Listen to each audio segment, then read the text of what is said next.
Good morning, this is your media report for Wednesday, May the 20th, 2015.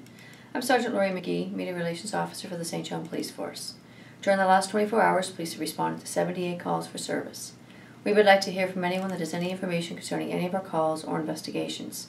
We can be reached at 506-648-3333, at our email police@stjohn.ca, or you can do it anonymously through the Provincial Crime Stoppers at 1-800-222-8477 or on their website at crimemb.ca.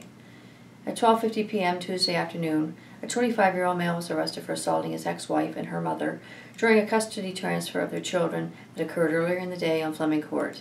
The accused was released on conditions and he will appear in court at a later date.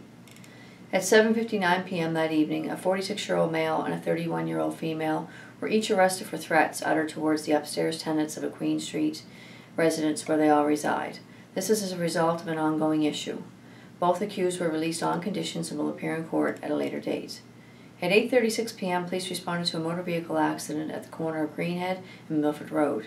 A 15-year-old youth sustained injuries to his legs after he struck another vehicle while operating an unlicensed motorbike. The youth was transferred to the regional hospital with non-life-threatening injuries. At 8:49 p.m., police responded to a Brinley Street residence, where a 42-year-old male was arrested for uttering threats to police that he was in possession of a gun that he was going to use on them.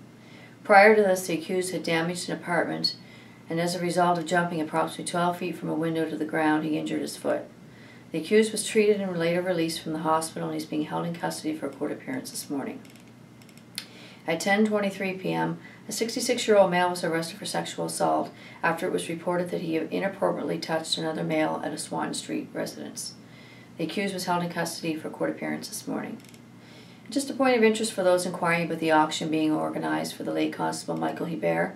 I am not the person assisting with the organizing of this event. Unfortunately, there's another Laurie McGee out there with the same spelling as mine. If you don't have a contact number for her, please search Facebook to locate her. I'm not on Facebook, so there should be no confusion in locating the right person. Thank you. And this will conclude the media report for Wednesday, May the 20th. Have a great day and be safe.